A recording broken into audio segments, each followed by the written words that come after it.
আসসালামু আলাইকুম dear viewers, আজকে আমি আছি টাঙ্গাইল জেলার দেলদুয়ার উপজেলাতে জানতে সমসাময়িক বিষয় নিয়ে। আজকে জানবো জেনারেল ওয়াকার সম্পর্কে। রিসেন্টলি হাসরাত আব্দুল্লাহ যে স্টেটমেন্ট দিয়েছে ফেসবুক পোস্টের মাধ্যমে, তার সেই পোস্টে সাধারণ জনগণের কি প্রতিক্রিয়া সেই বিষয়ে আজকে আমরা জানবো। চলুন দর্শক, কথা বলি সরাসরি। আসসালামু আলাইকুম। ওয়ালাইকুম আসসালাম রহমতুল্লাহি বরকাতুহু। কেমন আছেন ভাই? আলহামদুলিল্লাহ, আল্লাহ পাক ভালো রাখছে। আপনি কেমন আছেন? আলহামদুলিল্লাহ। আচ্ছা, রিসেন্টলি আমরা দেখলাম যে হাসনাত আব্দুল্লাহ সেনা প্রধানের একটা বক্তব্যকে সে ফেসবুকে পোস্ট করছে। তো এই ব্যাপারে কি আপনি জানেন? জি জি, ফেসবুকে দেখতে পেয়েছি। জি আচ্ছা, সেনা প্রধানের তার এই দেশপ্রেম নিয়ে কতটুকু আপনি কনসার্ন আছেন, যে সে কতটুকু দেশপ্রেমিক? না, তার সম্বন্ধে তো চরম সন্দেহের একটা অবকাশ হচ্ছে আর কি। কারণ হলো, যে ওয়াকার সাহেব, আমরা পুরা দেশের জাতির মানুষজন, আমরা আওয়ামী লীগের এই ফ্যাসিস্টকে, খুনি সরকারকে পতন ঘটাইছি। সেই সরকারকে আনার জন্য যে আবার একটা তার মানে উদ্দীপনা, তার যে উদ্যোগ, সেই উদ্যোগটা আসলে আমাদের দেশের মানুষ গ্রহণ করতেছে না। আচ্ছা, আমরা তার একটা বক্তব্য দেখছিলাম যে 626 জন হেভিওয়েট আওয়ামী নেতা ক্যান্টনমেন্টে ছিল। এই 626 জন এখন কোথায় অবস্থান করতেছে আপনি কি মনে করেন? না, এটা যে কোথায় অবস্থান করতেছে, এটা তো সেফ এক্সিট দিছে। যতটুকু শুনলাম বিভিন্ন পত্রিকায়, পাশাপাশি ফেসবুকে যতটুকু দেখলাম, যে ওয়াকার সাহেব এই যে অপরাধী চক্র আওয়ামী লীগের, তাদেরকে সেফ একটা এক্সিট দেওয়ার জন্য একটা ব্যবস্থা করছে। এটা দেশের জন্য অবশ্যই মনে করেন যে কল্যাণকর নয়, অবশ্যই খারাপ সেটা। ধন্যবাদ। দর্শক, আমরা আরো কিছু মানুষের কাছে যাব। আমরা আরেকজন মানুষকে যাব। আসসালামু আলাইকুম ভাই। ওয়ালাইকুম আসসালাম রহমতুল্লাহ। কেমন আছেন? আলহামদুলিল্লাহ। আচ্ছা, আমরা ইন্ডিয়ান যে সেনা প্রধান আছে তার মুখ থেকে শুনলাম যে তার সাথে বাংলাদেশের সেনা প্রধানের সাথে সার্বক্ষণিক যোগাযোগ আছে। তো এই বিষয়টা আপনি কিভাবে দেখেন?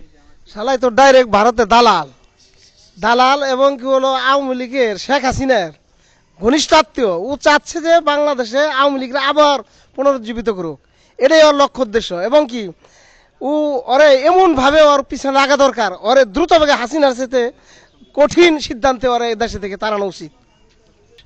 সরকারিভাবে তার র্যাঙ্কিং হচ্ছে 12 নম্বরে, অর্থাৎ প্রধান উপদেষ্টার র্যাঙ্কিং হচ্ছে রাষ্ট্রপতির পরেই, কিন্তু তাকে যে নাম ধরে সম্বোধন করলো, এই নাম ধরে মানে সম্বোধন করাটা কতটুকু শিষ্টাচার বহির্ভূত? কতটুকু শিষ্টাচারের মধ্যে, মানে ও যে বেদ, এটা স্পষ্ট ওর ভাষা দিয়ে বুঝিয়ে দিছে যে আমি বেদবের। আচ্ছা, ইন্ডিয়া যদি কখনো আমাদের দেশে আক্রমণ করে, তো আমাদের নাগরিক হিসেবে আমাদের কি ভূমিকা হওয়া উচিত? আমাদের যুদ্ধের ময়দানের জন্য সর্বদা প্রস্তুত থাকতে হবে। ওদের একবারে ঠেঙ্গিয়ে ওদেরকে এমন ভাবে দৌড়াইতে হবে, আমাদের দেশ রক্ষা করার জন্য আমাদের জীবন যাবে, ওদের এখান থেকে ঠেঙ্গিয়ে যে কোনো ভাবে এখান থেকে তাড়াতে হবে। এটাই চূড়ান্ত সিদ্ধান্ত নিতে হবে। ধন্যবাদ। দর্শক, আমরা আরো কিছু মানুষের কাছে যাব, দেখি তারা কি বলে।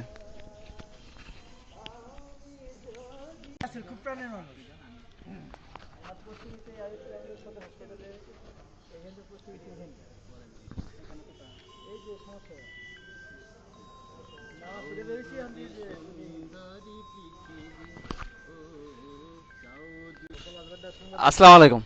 ওয়ালাইকুম আসসালাম রহমতুল্লাহ। এই বর্তমানে সেনা প্রধানের যে ভূমিকা, এই বিষয় সম্পর্কে আপনি কতটুকু অবগত আছেন? আমি ফেসবুকে ওনার শুনি নাই, তবে দেখি নাই, শুনছি। তবে ওনার যে মন্তব্য যে ভারতের আনুগত্য, এটা বাংলাদেশ সেনাপ্রধানের জন্য খুব একটা ভয়াবহ দৃষ্টান্ত। যদি বাংলাদেশ সেনাবাহিনী উনি এই দেশের আনুগত্য না করে পার্শ্ববর্তী দেশ ভারতের আনুগত্য করে, তাহলে বাংলাদেশের জন্য কোনো কিছু রইল না। তাহলে ওনাকে কেন আমরা ওইখানে রাখছি? আচ্ছা, আপনি কি মনে করেন যে এই সেনা প্রধানের হাতে আমাদের এই দেশের সার্বভৌমত্ব নিরাপদ? না, কোনোদিনই নিরাপদ হতে পারে না। কেননা উনি তো আমাদের মায়া নাই। যারা আমাদের দেশের মায়াই ছিল, তাদের তো পিলখানা হত্যায় সব মেরে ফেলছে। যারা বাংলাদেশের মায়া করতো, যারা দেশপ্রেমিক যাদের মধ্যে ছিল, তারা তো নাই, তাদেরকে মেরে ফেলছে। এদেরকে আমরা রাখা কোনোভাবেই সম্ভব না। এরা দেশপ্রেম নাই এদের ভিতরে। তো বর্তমান যে সরকার আছেন তাদেরকে কি করণীয় এই সেনা প্রধানের ব্যাপারে? এই সেনাপ্রধানের ব্যাপারে আমি বলবো, যদি এই সেনাপ্রধান ডক্টর ইউনূসের আনুগত্য না করে, তাহলে এর কোনো দরকার নাই। একে ছুঁড়ে ফেলে দেওয়া উচিত। ধন্যবাদ। আসসালামু আলাইকুম। ওয়ালাইকুম আসসালাম রাহমাতুল্লাহ। কেমন আছেন? আলহামদুলিল্লাহ, আল্লাহ খুব ভালো রাখছে। আপনি কেমন আছেন? আছি, আলহামদুলিল্লাহ ভালো আছি। আচ্ছা, আপনার কাছে আমার প্রশ্ন হচ্ছে যে বর্তমান যে সেনা প্রধান, সে আওয়ামী লীগকে পুনর্বাসন করতে চাচ্ছে, তো আপনি কতটুকু তার সাথে একমত? আপনি কি দেবেন আওয়ামী লীগকে পুনর্বাসন করতে? না, আওয়ামী লীগের তো আর এই দেশে থাকার বসার কোনো জায়গা নাই।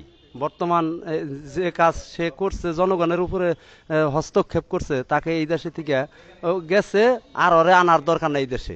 কিন্তু সেনাপ্রধান তো চাইতেছে যে আওয়ামী লীগকে পুনর্বাসন করতে। না, ওটা একা বললে হবে না, জনগণে তারা চায় না। জনগণে সব জায়গায় এই অন্য যে কেউ আসুক, আওয়ামী লীগের নাম শুনলে মানুষ তিরস্কার করে, ছ্যাপ ফালায়। তো এই সেনাপ্রধানের ব্যাপারে আপনার কি অভিমত? সেনাপ্রধানকে অতি বিলম্বে তাকে বরখাস্ত করা। ধন্যবাদ। আসসালামু আলাইকুম। ওয়ালাইকুম আসসালাম। কেমন আছেন? আলহামদুলিল্লাহ, আল্লাহ রাখছে ভালো। আচ্ছা, রিসেন্টলি আমরা দেখলাম হাসনাত আব্দুল্লাহর ফেসবুকের পোস্টের মাধ্যমে যে সেনাপ্রধান বর্তমানে আওয়ামী লীগকে পুনর্বাসন করতে চাচ্ছে, তো এই ব্যাপারে আপনি কতটুকু একমত? সেনাপ্রধান কিভাবে হাসনাত আবদুল্লাহর সাথে হবে, আওয়ামী লীগকে প্রতিষ্ঠিত করবে? কারণ বিপ্লবের মাধ্যমে দেশ এখন চলছে, উনি তো ইচ্ছা করলে যা ইচ্ছা তাই করতে পারেন না। সেনাপ্রধান বলতেছে যে Awami League must must be come back. তো সেনাপ্রধান চাচ্ছে যে আওয়ামী লীগের পুনর্বাসন। তো সাধারণ জনগণ হিসেবে আমরা কি চাই যে আওয়ামী লীগ আবার পুনর্বাসিত হোক?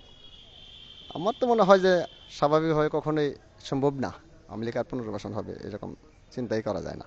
কিন্তু সেনাপ্রধান তো চাচ্ছে যে তাদের পুনর্বাসন হোক। সেনাপ্রধান চাইলেই তো আর হবে না, দেশের জনগণ যদি না চায়। দেশের জনগণ চাইতে হবে, দেশের জনগণ কি চায়, কত পার্সেন্ট জনগণ চায়? আওয়ামী লীগ লোক চাইলে তো হবে না। আচ্ছা, রিসেন্টলি আমরা কিছুদিন আগে সেনাপ্রধানের একটা স্টেটমেন্ট পাইছিলাম যে 626 জন লোক ক্যান্টনমেন্ট আছে আওয়ামী লীগের হেভি ওয়েট নেতা। তো এখন তাদের কি অবস্থান, আপনি কি মনে করেন? এটা তো আসলে আমি অজ্ঞাত, জানি না, হয়তো তারা যদি থাকে তাহলে ক্যান্টনমেন্টে থাকলে আছে, অথবা পালিয়ে টেলে চলে গেছে বা সহযোগিতা করছে। ক্যান্টনমেন্টে যদি থেকে থাকে তাহলে ওখান থেকে তাদের লোকজন সহযোগিতা করছে, ক্যান্টনমেন্টের লোকজনই, তাছাড়া কিভাবে তারা চলে যাবে? আচ্ছা, আমরা আরেকটা বক্তব্য দেখলাম যে সেনাপ্রধান মাননীয় রাষ্ট্রপতিকে নাম ধরে সম্বোধন করছে ডক্টর ইউনিস বলে। আসলে সেনাপ্রধান র্যাঙ্কিং হচ্ছে রাষ্ট্রীয় পদমর্যাদায় 12 নম্বর, আর প্রধান উপদেষ্টার পদমর্যাদা হচ্ছে রাষ্ট্রীয়ভাবে 2য় নম্বর, অর্থাৎ প্রেসিডেন্টের পরেই। তো এইটা আপনি কতটুকু কি মনে করেন যে এটা কতটুকু শিষ্টাচারের ভেতরে পড়ে সেনাপ্রধানের? এটা তো শিষ্টাচার বহির্ভূত কাজই। রাষ্ট্রপ্রধান হিসাবে একজন সেনাপ্রধান তার অনুগত থাকা, এটাই হলো তো বাঞ্ছনীয়। কিন্তু এটা তার এটা কিভাবে সে করলেন, উনি সে জবাব দিবেন জানে। সবকিছু মিলিয়ে আপনি কি মনে করেন যে এই সেনাপ্রধানের হাতে আমাদের দেশের সার্বভৌমত্ব নিরাপদ? আমার কাছে মনে হয় যে সেনাপ্রধান যেরকম দেশের জনগণের সাথে যদি একমত না হয়, তাহলে তো নিরাপত্তা কিভাবে বিধান করবে? জনগণকে না নিয়ে তো নিরাপত্তা বিধান করা যায় না। ওকে, থ্যাংক ইউ।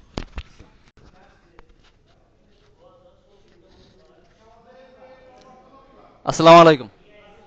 ওয়ালাইকুম আসসালাম রহমতুল্লাহি বারাকাতু। কেমন আছেন আপনি? আলহামদুলিল্লাহ। আচ্ছা, রিসেন্টলি আমরা দেখলাম যে এই আব্দুল হাসনাতের একটা ফেসবুক পোস্টের মাধ্যমে যে সেনাপ্রধান আওয়ামী লীগকে পুনর্বাসিত করতে চাচ্ছে, তো এই ব্যাপারে আপনি কতটুকু একমত? আপনি কি চান যে আওয়ামী লীগ পুনর্বাসিত হোক এই সেনাপ্রধানের মাধ্যমে? না, আমরা এটা চাই না, আমরা সেটা চাই না। সেটা চান না?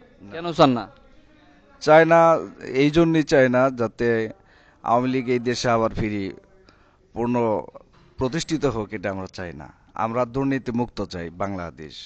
কিন্তু সেনাপ্রধান তো চাইতেছে যে আওয়ামী লীগ পুনর্বাসিত হোক, কারণ তার ভাষ্যমতে এই দেশে এখনো 30-35% লোক আওয়ামী লীগ করে।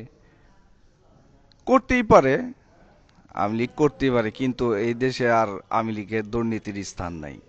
আমরা চাই না এটা। স্থান নাই। আমার প্রশ্ন হচ্ছে সেনাপ্রধানকে নিয়ে। সেনাপ্রধানের আন্ডারে 626 জন লোক ক্যান্টনমেন্টে ছিল আওয়ামী লীগের হেভি ওয়েট নেতা। তো তারা এখন কোথায়, আপনার কি মনে হয়?